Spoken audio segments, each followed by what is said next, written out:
لله رب العالمين والصلاة والسلام على خير خلق الله محمد وعلى آله وأصحابه الكرام وتابعيهم بإحسان إلى يوم الدين. ربنا أرنا الحق حقا وارزقنا اتباعه وأرنا الباطل باطلا وارزقنا اجتنابه. ربنا آتنا في الدنيا حسنة وفي الآخرة حسنة وقنا عذاب النار. بەڕێزان و خۆشەویستانم، لەژێر سێبەری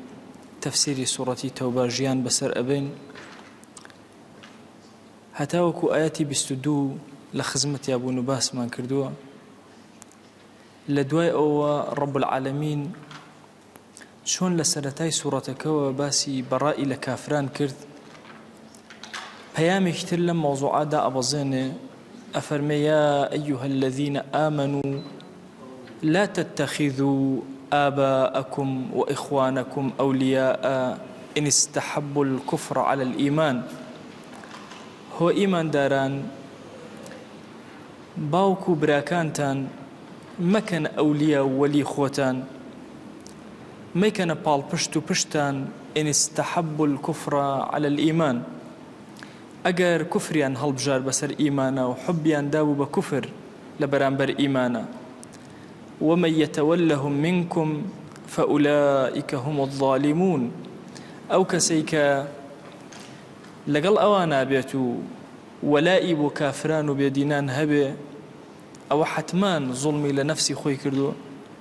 ظلمي لبيام شيرينكي كردو.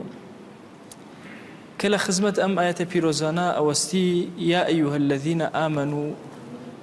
دو صنفي باسكرو لا تتخذوا آباءكم وإخوانكم. براكانتان لقل باوكاكانتان باو بابيرتان مكان بشتو باناي وأخوتان. طبعا وشي إخوان لقل إخويا جارك لخزمتنا عرزم كركا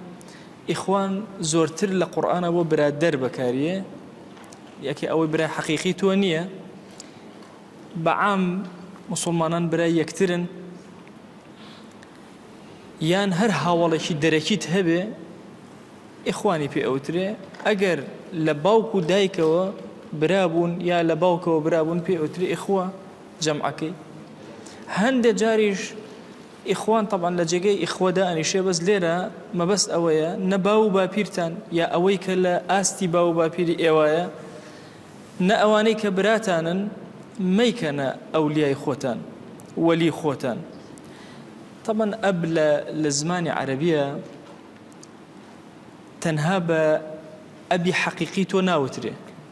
لزمان عربية وتأتي لقرآن باوكد بابيرت مامت أمانها مو بيوتي آباء. رب العالمين لقرآن كاتك باسك باسي أب أكاد أفرمين نعبد إله آبائك إبراهيم وإسماعيل وإسحاق. لباسي يعقوب عليه السلام أفرمين بأولادكاني كوي كردنا بيوتن دواي من عبداتي تشي أكن وتيان نعبدو إلهك وإله آبائك. عبداتي پروردگاري تو أكينو إلهي تو أكينو خداي تو أكين وهروها إلهي آباءكاني تو آباءكان كانوا تيان إبراهيم وإسماعيل وإسحاق. إبراهيم أو بابيري قوريانا إسماعيل أمان لو شيء إسماعيل نبون إسماعيل لي كده ماميان بلان وشي هر آبائي وبكر هاتو واتأب لقرآن وشي بابلين وشيك عام بو همو أوانيك بشتيتون فيان أوتري آباء. بويا رب العالمين فرميه هو إيمان داران آباء كانتان وإخوانا كانتان برادر كانتان ما كان أولياء ما كان خوشويستي خوتان. بابي كي العقيدة بابي ولاء براء ولاء براء بابي زور قوري العقيدة. والله مسلمان أبيت دلي پڕبێ لە خۆشەویستی بۆ هەموو مسلمانە لەسەر زەویە بەبێ جیاوازی ڕەنگ و شێواز و زمان و مەملەکەت و ئەوە سەری ئەمڕۆ مەکەن. کافر و بێدین وای لە ئێمە کردووە مسلمانێکی عێراق ڕقی لە مسلمانێکی سووریا ئەبێ، مسلمانی سووریا ڕقی لە مسلمانی تورکیا ئەبێ. ئەم دەستکردن ئەم دەوڵەت و مۆڵەتان دروست بوون هەمویان کافر و بێدین دروستی کردوون. یەک مسلمان لە گوێی ئەم زەویە نییە کە تۆ برای تۆ نەبێ، دۆستی تۆ نەبێ، خۆشەویستی تۆ نەبێ. طبعا ئێمە گەنج زۆر کات باسی عەقیدەی بەڕائەکە بەس باسی عەقیدەی وەلا ناکە. والله یەک ئیماندار لەسەر زەویە هەبێت با عاسی بێ، با گوناهبار بێ، با لە جەماعەتی تۆ نەبێ، با لە زمانی تۆ نەبێ، با لە حیزبی تۆ نەبێ، با ڕەنگ و شێوازی وەکو تۆ نەبێ، مادام مؤمنە بەخوا جەل جەلالوهو ئەبێ حوبێکی خاص زۆر تایبەت لە دڵی تۆیە بۆ ئەو هەبێ. ئەوە ئەکاتە وەلا. وەلا لە زمانی عەرەبیە لە ئەسڵی ئەو کەلیمەیە لە چیەوە هاتووە؟ لە وەلیەوە هاتووە. وەلی یعنی ئەڵێن فڵان کەس وەلیە، یعنی چی؟ لأصل أم كلمة يحصل شيئان ليس بينهما ما ليس منهما. دوشت بيكوا بين بيشاوي يقول لبنايك نساون بيك وهيشتك ناسي بينيانا هرشتي الأخوان نبي ناسي تبينيان أو بيوتي ولي كاتي الله أم كسولي أخوة يعني أو ندق قريبة الأخوة نزيك الأخوة كأنما نيوان أو خدا هيشتي كتياني الراس توخول رب العالمين قصو قفتو قو دعا كاني برز أكاتو لا أصلا بوشتي مادي بكاري ولايات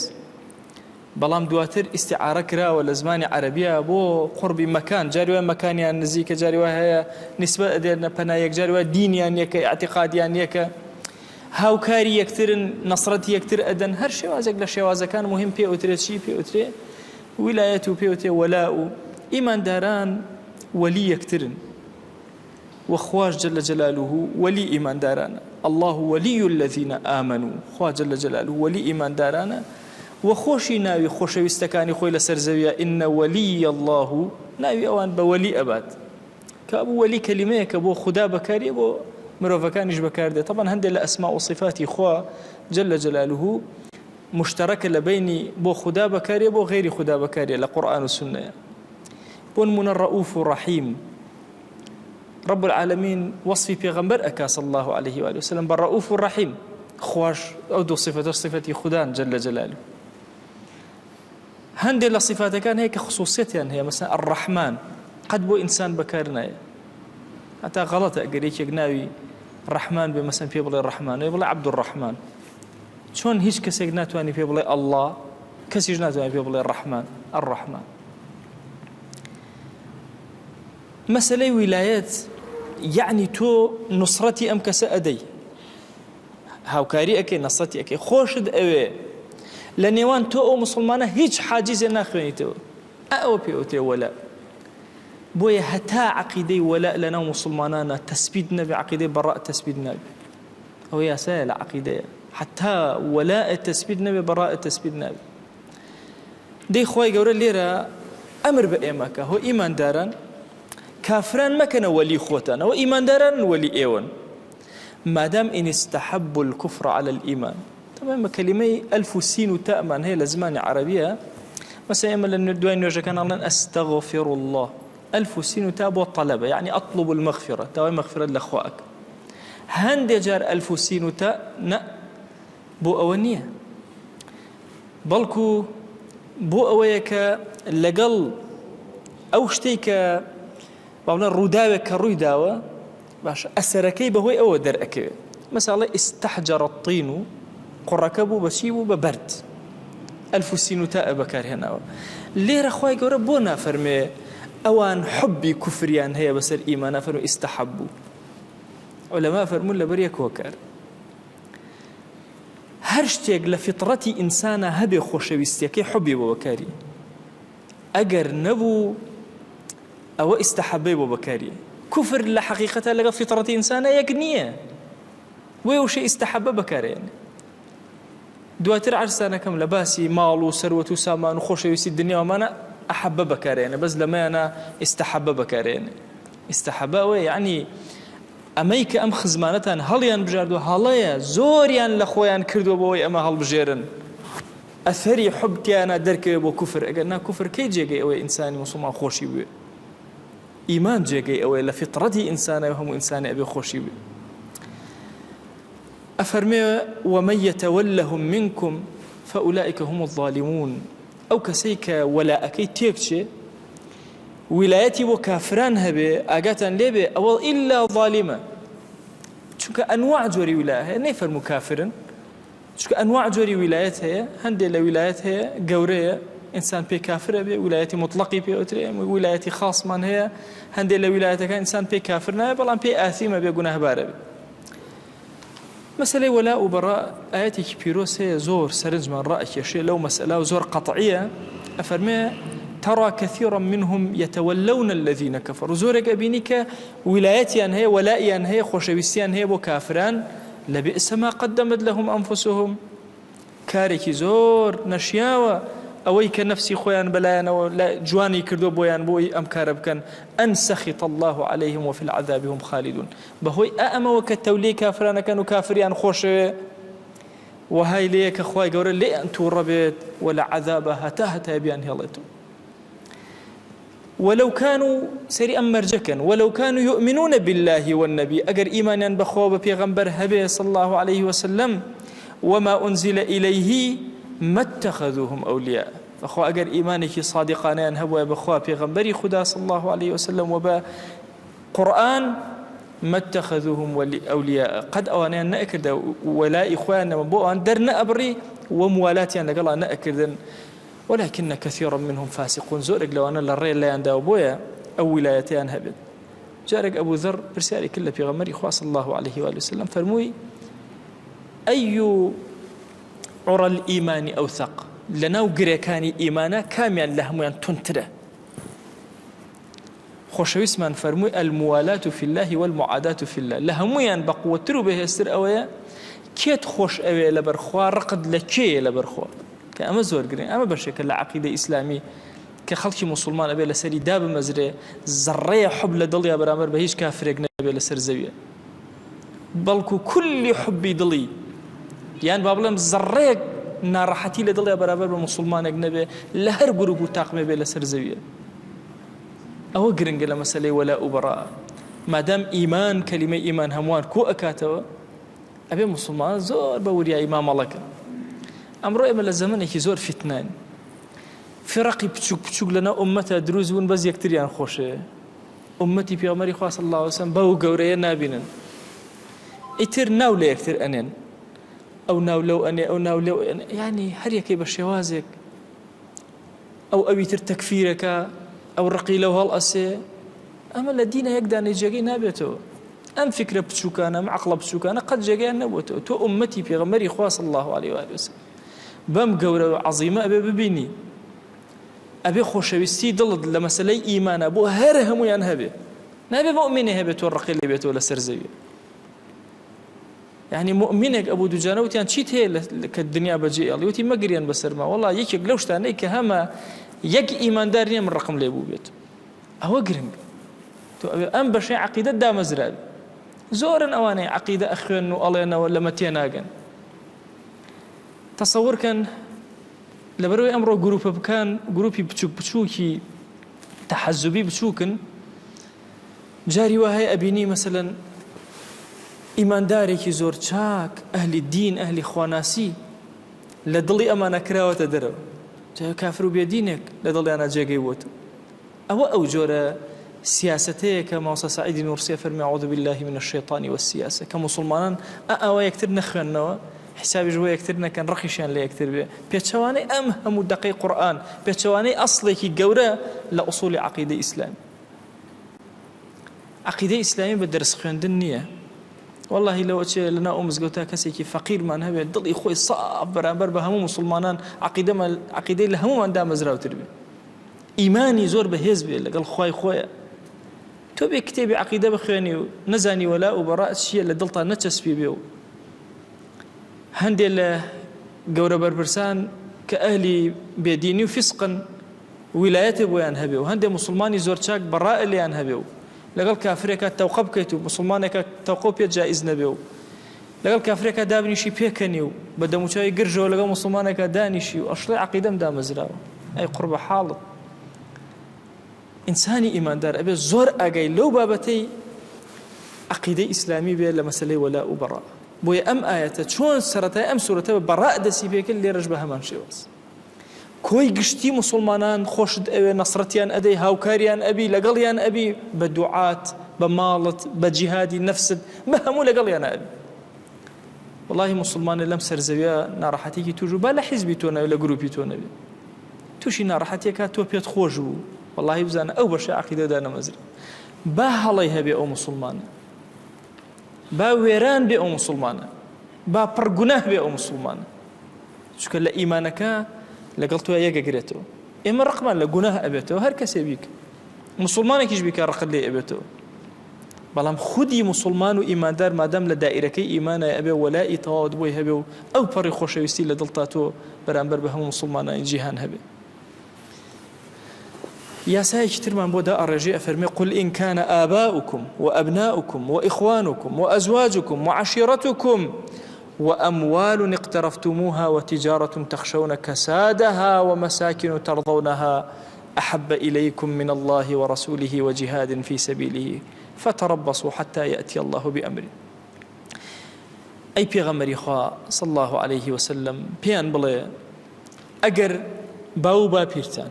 کوڕەکانتان براکانتان خێزانەکانتان عەشیرەتەکەتان هەشت ماڵ و سەرۆت و سامانتان ئەو بازرگانەی کە ئەترسن خەسارەتی تیاکەن ئەو ماڵانەی کەوە جێگەی ئیسلاحەتانە و پێڕازین ئەگەر ئەمانەتان خۆشتر بوێ لە ئیمان بەخوا بە پێغەمبەری خوا صلی الله عليه وسلم لەگەڵ تێکۆشان لە پێناوی دینە ئەگەر ئەمانتان پێ چاوەڕێوەکەن خوا عەزابتان تا عقابتان تا زەلیلتان کە لەسەر زەوی وەکو ئەمڕۆ زەلیل بوون طبعا لێرە ئەگەر دیقەتان دای وشەی ئەحەبەی بەکارهێنا چونکە ئینسان لە حەقیقەتە لە مەسەلەی کوفر و ئیمان بکەرە دەرەوە بە طەبیعەتی خۆی باوکی خۆشێ ئەمە طەبیعەتی ئینسان بە طەبیعەتی خۆی براکەی خۆی خۆشێ مناڵەکەی خۆی خۆشێ خێزانی خۆشێ عەشرەتی خۆی خۆشێ ماڵ و سەرۆت و سامانی خۆشێ بازرگانی خۆشێ ماڵی دانیشتنی با بڵێن خۆشێ طەبیعەتی ئینسانە بەڵام نابێ خۆشەویستی ئەمانە ئەحەبە ئیلەیکم زیاتر بێ ئەحەبە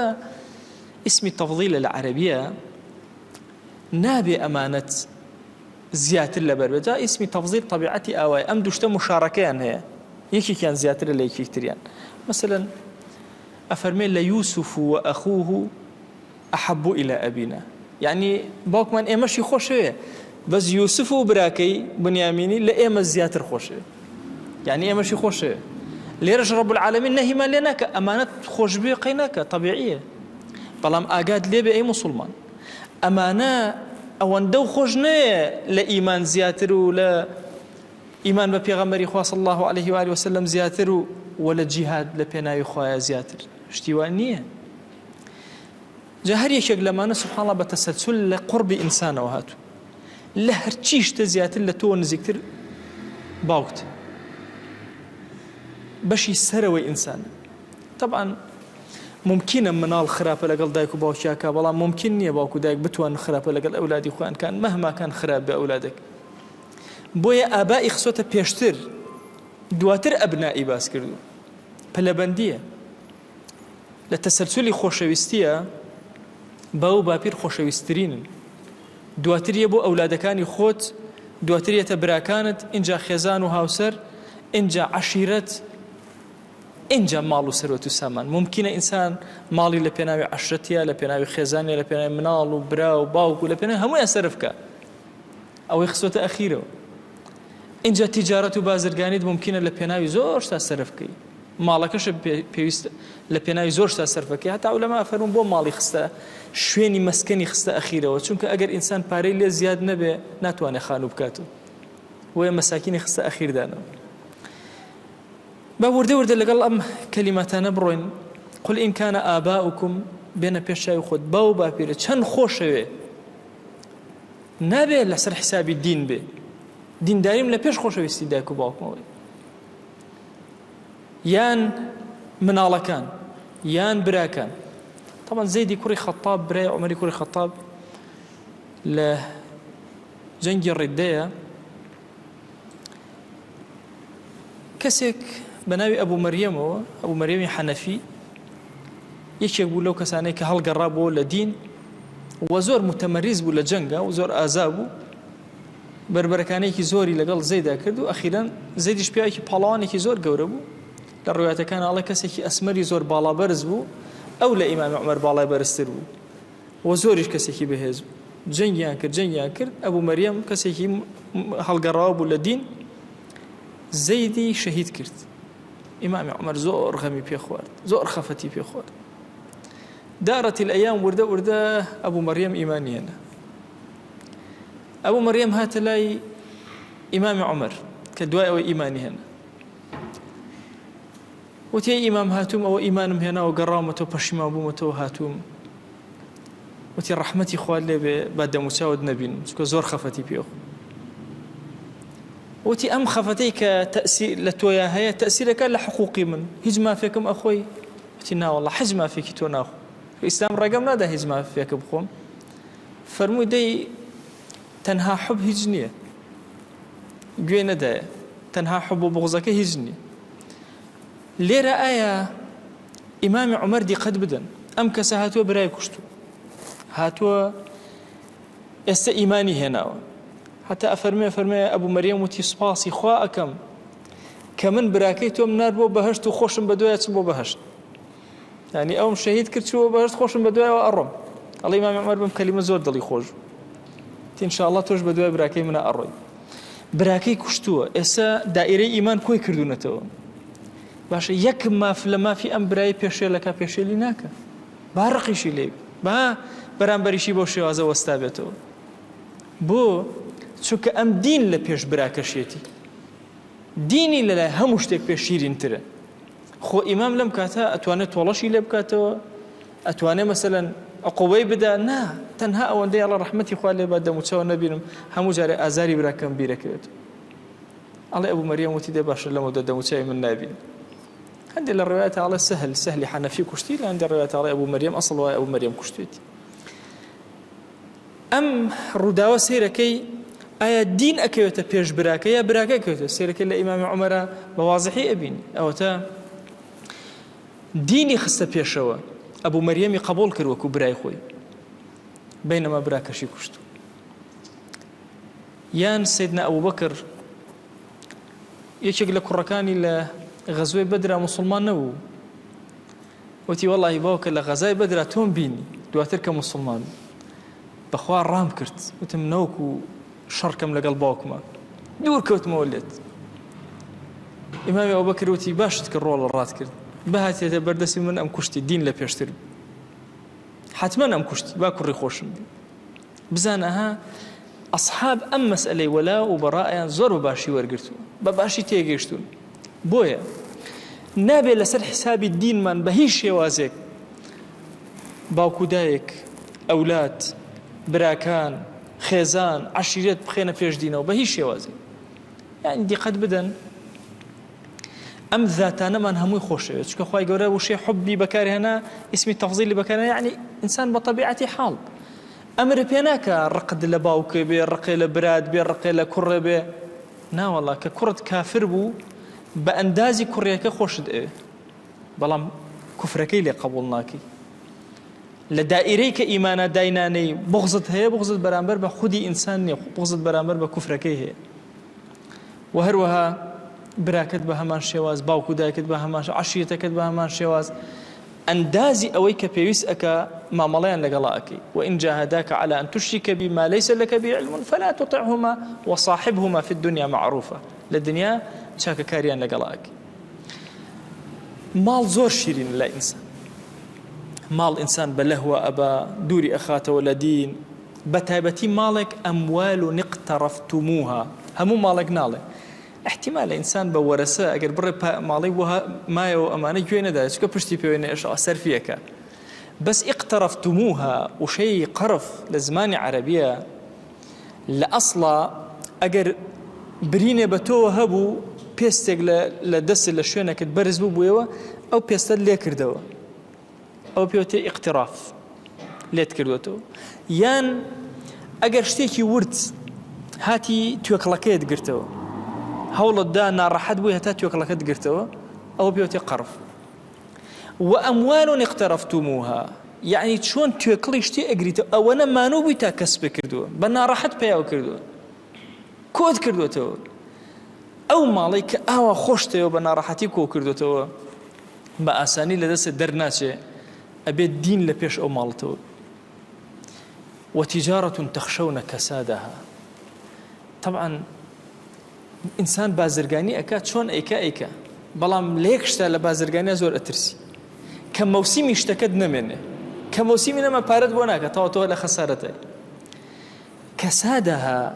يعني نفعي تجارتك نمين يشتكى موسمي نمين جلي هاوينت هناوە ئەوەتە بەرۆزستان ئەڕێن مۆسیمی نامێن باشە زۆر ئەترسی خەمتە ئەتێ بە پەلە بیفرۆشی ئەلەو کاتا زۆر حەریصی لەسەر تیجارەت ئەگەنا ئینسان زۆر کار لە تیجارەتە وەکو زاریع وایە ئەیداتە دەستی خوا ئەڵێ خوا خۆی گەورەیە خۆی چۆن ڕزقم ئەدا ئەمدا بەس لە مەسئلەی تیجارەتون تەخشەونە کەسادەها ئەترسن لەوەی کە لە دەستان بچێ و زەرەی تیاکەن و خەسارەتی تیاکەن ئەلەم کاتە ئەمە زۆر خۆشەوە زۆریش حەریصی لەسەری ئەبێت دین لە پێش ئەوەشەوە بێ دین ئەبێ لە پێش ئەو تیجارە بێ کە ئەترسی خەسارەتی تیا بکەی ومەساکن تەرضەونەها طبعا دوو جۆر مەسکەن هەیە ئینسان تیا ئەژی ماڵێکە هەیە ڕۆژتر ناوی ئەتەوێ بیگۆڕی پێ و شتێکی خەلەلێکی تایە وەڵحاڵجا ماڵێک نییە بە ئیسراحەتی دانیشی ئەڵێن پیاو ئەگەر خانوو بکاتەوە هەموو 3 ساڵ جارێ خانوویە بکاتەوە هێشتا پێ ڕازی نابێت چونکە هەر مودە نامودەی بیرەکاتەوە کۆمەڵەش نوقسانی هەیە خۆزگە ئەوانەشی نەبووە زەمن تەتەورەکە هەر 10 ساڵ جارێ گۆڕانکاری بەسەر خەریتای بینا و هەرچی دار و بەردایەت تۆش پێویستەکە گۆڕانکاری کێفریان ناکەوی عمرێ ئەفەوتێ خانووەکە و هێشتا پێ ڕازی نیت لە ئەخیرا بە خانوو بچووکەکە ڕازی قەبرەکە ئەیتەنەگات چارنی بەڵام مەساکن و تەرضەونەها خانوویەک هەبێ فول مواسەفات بە زمانی ئەمڕۆ زۆر پێی ڕازی بی زۆر لە ناویا جێگەی ئیسراحەتێ کردبێ طبعا خانوو هەیە زۆر جوانە خەریتەی زۆر جوانە مەزبوطە ئیسراحەت ناکەی تێ کابرایە دەڵێ وەڵڵاهی ماوەسە ئیسراحەت ناکەی لە ئەم ماڵە ئەگەر چی زۆر جوانە ئەنواع ڕازە بەس ئیسراحەتی تیا ناکەی کە ئەڵێ مەساکن و تەرضەونەها بەم خانووە ڕازی بەم شوێنەی خۆت ڕازیت لە ڕووی ئارامی لە ناو ماڵەکە بە هەموو جۆرەکانی ئارامی دڵت دەروونت مناڵت هەر هەموو تیا ئیسراحەتتان کردووە ئەوەندە پێ ڕازی و پێ چاکە هێشتا دین لە پێش ئەوەی یعنی مەحەبەتی دین ئەبێ زۆر لە پێش ئەمانەوە بێ دەی ئەو سێشتەی کە لە دینە زۆر گرنگە ئیمان بەخوا ئیمان بە پێغەمبەری خوا جیهاد و تێکۆشان لە پێناوی ئەم دینەیە وەڵڵاهی ئەم مەفهومی جیهاد لە پێناوی خوا زۆر گرنگ وەڵڵاهی ئێستا ئێمە خۆمان سەیری ئەم زەمانەکەن ئەو هەموو نعمەتەی خوا جەل جەلاوە بەسەرمانەوە والله نعمتێکی زۆر گەورە هەیە کە نعمەتی ئیسلامە والله ئەبێ هەرچی تەصحیح حیاتمانە بۆ ئیسلام لە پێناوی ئیسلامە بژی بۆ ئیسلام بژی بۆ ئیسلام بمرە هەموو حیاتمان باشە من ژیانم بەبێ دین بۆ چی سوودێ لە ژیان وەرەگرم باشە هەر بخۆمەوە رب العالمین ئەفەرمێوانێک کە تەنها ئەخۆنەوە لەسەر زەویە وەکو ئاژەڵوان تێنەگەیشتون لە ژیان لا ئاژەڵش خراپترن چونکە ئاژەڵ على الأقل عقلی نییە سەلیقەی هەیە ئەم عقل و سەلیقەشی هەیە هێشتا بەمانە ڕازی بۆیە ئینسانی موسڵمان ئەبێ زۆر هوشیار بێ زۆر فیداکار بێ بۆ دینەکەی شتێکی لە پێش چاوی خۆی داناوێ کە خزمەتی دینە کە جیهادە لە پێناوی دینەکەیە ئیتر جیهاد بە نەفسە بە ماڵە هەرچی جۆرەکانی جیهاد هەیە بیگرەرەوە هەمووی ئەبێ ئامادەگەی تیا بێ بیخەیتە پێش هەرچی شتەوە لە حیاتە أي أجر نتخذ شيء فتربصوا دي شاوريكن حتى يأتي الله بأمره حتى خوي جور عذاب تنادى أم عذاب علماء فرمون دو جور يا لم دنيا زليل ابن أجر أمش تان زياتر خوش لدين إلا زليل ابن أمتها الله ستوا إلا أبي أم عقيدة باشكا أبي حبي خوا وبيغمري خوا صلى الله عليه وسلم لقال دينا بخاطر بيش هرتشيش توي إن جاء أوكاتا أميت هي توبردي بناغي هستانوي أمد بي والله لا يهدي القوم الفاسقين خوي جورا هدايتي شاورشني قوم يجناك كفاسق بن واتأجر كسيك أمشتاني زياتر خوشويس للدين أو كسفاسقة خو هدايتنا الرنمويناك شاوي الروشناكاتو بوي هري شغل إيما زور جرنجا أمدو بيامي أقله بيامي ولا أبراء بشاكل عقيدة ورجري بيش خستني خوشويستي دين بسر هرچيش تا أو بشك العقيدة وفكري مسلمان أبي للذهن يدا تثبيت بو بدا مزراب هرچيش تلم سرزوية أبي هرهم ويدولا نابي لبناوي دينك تا لبناوي جيان لقل دينك خوايجان داود لي أكين بناوي جوانت بصفتي برزة باسم عظمت أم كلمات أنا من لقبولك أم جوجرتنا أنا من لقبولك درجة كاني خير وسر ما نبكره وعقيدة من دام زراوك لسر أم دينا بمان جينا خواه بو أم دينا بمان مرينا يا إلهي داوات لي أكين كم ترخميك من هي لخزمة كرني دينك معنا يا إلهي داوات عفو لي أكين خويا بمن بخش يا رب العالمين خويا لهر هلاوكم وكرك همانا خويا بمن بخش عفو منك بزي خود بسر مانا ببارنا سرفرازي أم دنيا أو دنيا منك عاقبة من برخير وبركتك يا إلهي داوات لي أكين بناي جواند وصفتي برزة باسم عظمة كرمي خود بسر مانا ببارنا بخوا إلهي کردەوەیەک مان نییە ئەوەندە جوان و نازار بێ بۆ تۆی بەرزکەینەوە یا ئیلاهی بەڕەحمی تۆ هاوارد لێ ئەەکەین دوعاکانمان قبول کە سەرمان لە دنیا بەرزکە سەرمان لە ئاخرەتە بەرزکە ئومەتی ئیسلامی لە میحنەتایە یا ئیلاهی نەسرەتمان پێ عەتاکە یا ئیلاهی زەحمەتی زۆرمان بینیوە بماخەرنە و ڕەحمەتی خۆت یا رب العالمین خۆی دڵمان یەکخە دڵمان پڕکە لە خۆشەویستی بۆ موسڵمانان یا ئیلاهی مەمان گێڕە لەو کەسانەی کە زەڕەیەک خۆشەویستی لە دڵیانە بەرامبەر بە کافران و بێدینان یا رب العالمین دڵمان صاف کەرەوە عەقیدەی وەلا و بەڕامان دامەزراوکە یا رب العالمین آمين آمين والحمد لله رب العالمين وصلى الله على سيدنا محمد وعلى آله وصحبه وسلم تسليما كثيرا أبدا إلى يوم الدين خوي قول لقناهي من الشيء أجبوري خوي لمن قبولك